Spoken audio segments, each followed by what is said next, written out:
Hola y muy buenas tardes a todos. Hoy estamos aquí en A Toda F1 una semana más para hablar de esta vez Ayrton Senna da Silva. La última sesión de Vistazo al Retrovisor la dedicamos al profesor Alain Prost y como no podía ser de otra manera tenemos que mostrar ahora la otra cara de la moneda. Ambos fueron auténticos rivales y merece la pena saber su historia. Ayrton nació en Sao Paulo, en Brasil, el 21 de marzo de 1960. Al igual que la mayoría, comenzó muy joven en los karts, pero Brasil le ofrecía unas posibilidades limitadas para sus expectativas de futuro, así que tuvo que marchar a Inglaterra.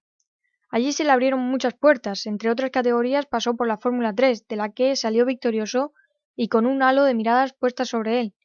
Pudo realizar test con Williams, McLaren, Brabham y Toleman, y era de la mano de este último de Toleman de la que pudo por fin dar el salto a la Fórmula 1 en 1984. Aquel año disputaba su primera carrera en el Gran Premio de Brasil, en Río de Janeiro. En su segunda carrera ya logró su primer punto en el campeonato, pero sin duda, la actuación por excelencia aquella temporada sería en Mónaco.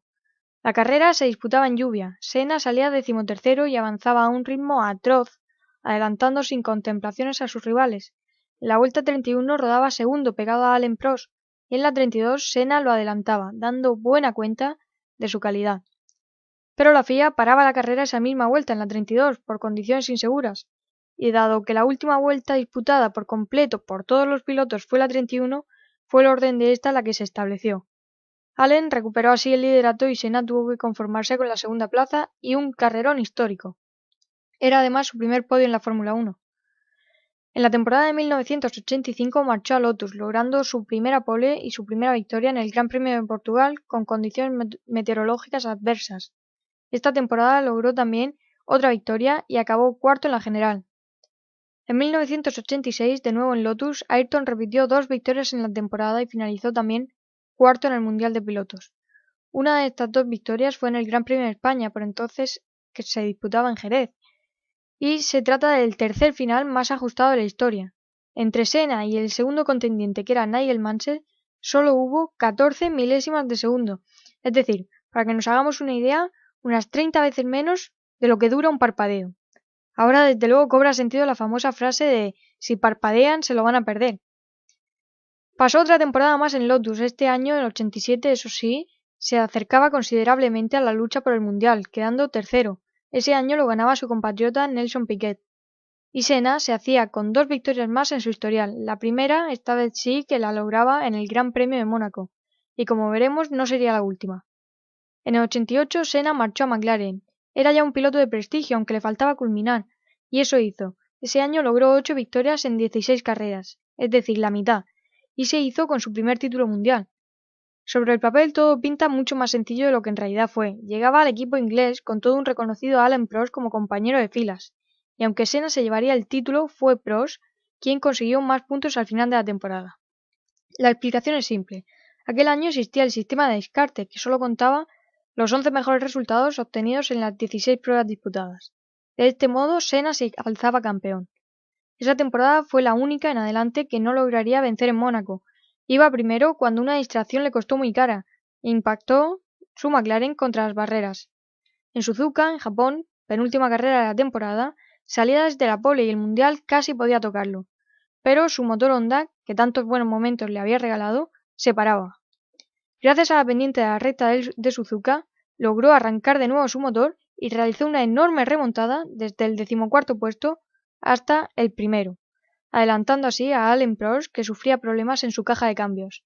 Esta carrera se disputó sobre lluvia y de nuevo Senna se movió como pez en el agua. Sin duda, fue una forma única de hacerse con su primer título.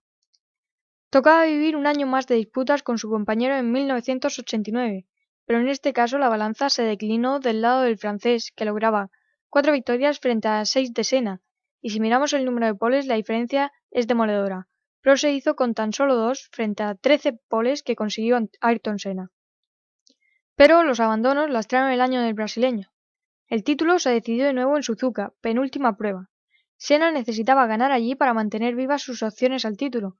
Intentaba el adelantamiento a Prost, pero ambos colisionaron en la disputa quedando fuera. Ayrton volvió a la carrera con ayuda de los comisarios que lo empujaron a pista y además acortando la chicane. Finalmente remontó y ganó la carrera, pero la FIA lo descalificó por estas acciones que consideraron ilegales. Por tanto, el título automáticamente pasó a manos de Allen. La polémica estaba más que nunca servida. En 1990, su eterno rival Alain Prost marchaba a Ferrari cansado de un trato desfavorable en el equipo McLaren y de sus arduas luchas con el brasileño. Pero de nuevo el título se disputó entre ambos y de nuevo se decidió en Suzuka. Senna lograba la pole y Prost hacía segundo. La FIA decidió cambiar la posición de salida de los pares y los impares. Ahora Senna saldría por la zona sucia, con lo que Allen lo adelantó en la salida. Pero un intento excesivamente agresivo por parte de Ayrton por mantener la posición ocasionó una nueva colisión entre ambos. Esto daba automáticamente el título a Senna y se hacía con el bicampeonato. Sin duda esa acción ocasionó muchísima polémica. En el 91 Senna empezaba logrando 4 victorias consecutivas y 3 más en lo que restaba de temporada. Los Ferrari estaban muy perdidos en la tabla y su mayor oponente en la lucha por el título fue Nigel Mansell a los mandos de su Williams, pero finalmente Ayrton Senna lograba el tricampeonato. En el 92 Senna se hacía con 3 victorias en medio de un mar de resultados más que discretos. De nuevo, y como ya era costumbre, una de esas victorias fue en Mónaco. El Williams sobrepasaba en todo al McLaren de Senna y acabó el año con una modesta cuarta plaza. En 1993 Senna no estaba convencido de querer seguir en McLaren, no obstante Ron Dennis lo convenció para quedarse. El brasileño fue decidiendo carrera a carrera si seguiría o no corriendo para ellos. Así firmó su contrato, carrera a carrera. Se hizo con una 6ª victoria en el Principado, todo un récord. El campeonato de aquel año fue a parar a manos de Prost, que corría con los todopoderosos Williams. En 1994 todo comenzaba en los despachos. Prost tenía una cláusula en su contrato que no se extendía hasta 1994, en la que prohibía al equipo contratar a Senna como compañero mientras él estuviera allí.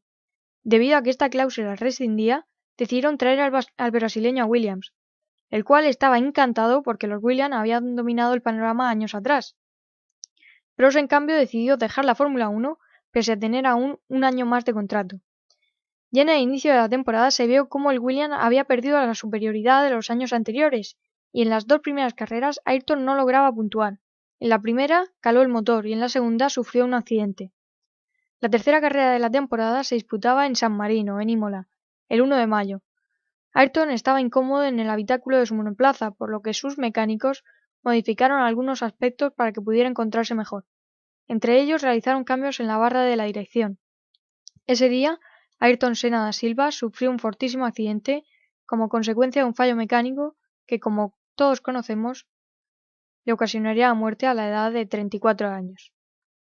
A raíz de este accidente, la FIA ha incrementado notoriamente las medidas de seguridad tanto en monoplazas como en los circuitos.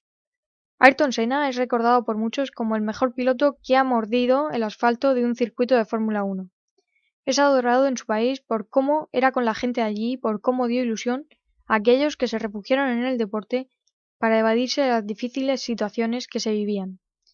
Curiosamente, toda su carrera deportiva en la Fórmula 1 la disputó de la mano de las escuderías inglesas, como son Toleman, Lotus, McLaren y finalmente en Williams.